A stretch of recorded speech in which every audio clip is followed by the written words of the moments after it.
اعوذ باللہ من الشیطان الرجیم بسم اللہ الرحمن الرحیم السلام علیکم ورحمۃ اللہ وبرکاتہ۔ امید کرتی ہوں کہ آپ سب خیر و عافیت سے ہوں گے اور اللہ تعالیٰ سے دعا ہے کہ اللہ تعالیٰ آپ سب کی تمام پریشانیوں کو، تمام مشکلات کو آسانیوں میں تبدیل کرے۔ ماہ سفر کے آخری جمعے کا ایک بہت ہی طاقتور اور ایک معجزاتی وظیفہ آج آپ کی خدمت میں لائی ہوں۔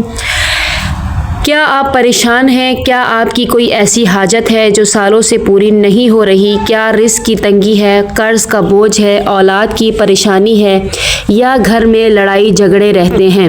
تو آج کی یہ ویڈیو آپ ہی کے لیے ہے، کیونکہ آج میں آپ کو ماہ سفر کے آخری جمعے کا وہ طاقتور اور مجرب وظیفہ بتانے جا رہی ہوں جس کے بارے میں بزرگ فرماتے ہیں کہ اس دن کیا گیا عمل کبھی بھی خالی نہیں جاتا۔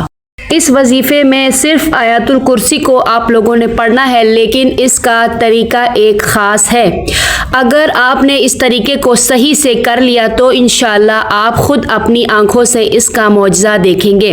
اس لیے ویڈیو کو آخر تک ضرور دیکھیں، کیونکہ اگر آپ نے طریقہ غلط کر دیا تو محنت ضائع ہو جائے گی۔ اور ویڈیو شروع کرنے سے پہلے ہی اللہ کا نام لے کر کمنٹ میں یا اللہ ضرور لکھیں۔ سب سے پہلے یہ سمجھ لیں کہ ماہ سفر کیا ہے۔ بہت سے لوگوں کے ذہن میں یہ بات بیٹھی ہوئی ہے کہ سفر کا مہینہ مصیبتوں کا مہینہ ہے۔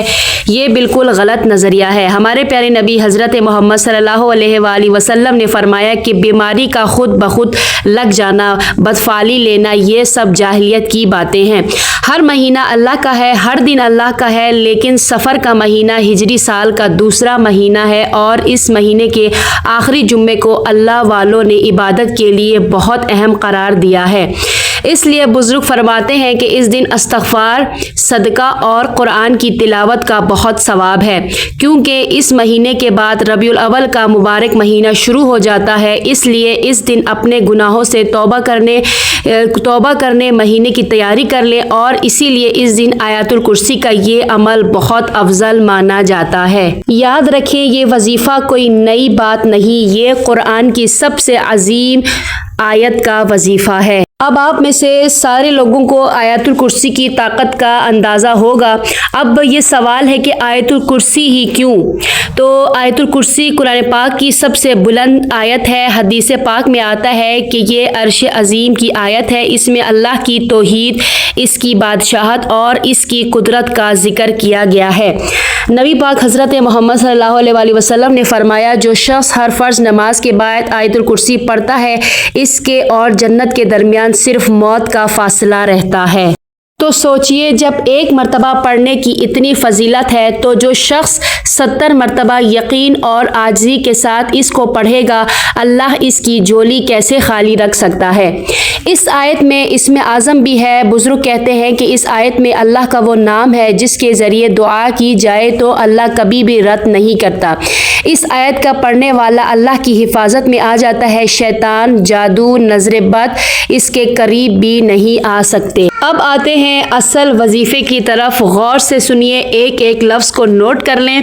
ماہ سفر کے آخری جمعے کو جمعے کی نماز سے پہلے یا بعد کوشش کریں کہ جمعے کی نماز مسجد میں ادا کریں۔ اس کے بعد گھر آ کر ایک الگ پاک صاف کونا اختیار کریں جہاں آپ کو کوئی بھی تنگ نہ کریں۔ کپڑے آپ کے پاک ہو اور تازہ وضو کریں۔ قبلہ رخ ہو کر بیٹھ جائیں۔ آنکھیں بند کر کے سب سے پہلے 3 مرتبہ استغفار پڑھیں۔ استغفر اللہ ربی من کل ذنب واتوب الیہ۔ اس سے آپ کے دل کا میل صاف ہو جائے گا۔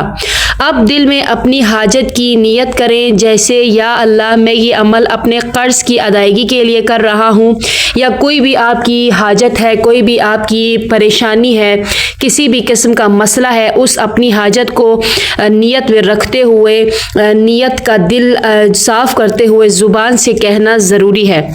اس کے بعد اب آپ عاجزی اور انکساری کے ساتھ، پورے یقین کے ساتھ کتنی مرتبہ؟ 70 مرتبہ آپ نے مسلسل آیت الکرسی کو پڑھنا ہے۔ 70 اس کی تعداد ہے، نہ اس سے کم پڑھنا ہے نہ اس سے زیادہ۔ 70 مرتبہ آیت الکرسی کو پڑھیں۔ بیچ میں بات نہیں کرنی، اٹھنا نہیں ہے، نہ ہی آپ نے درمیان میں موبائل دیکھنا ہے۔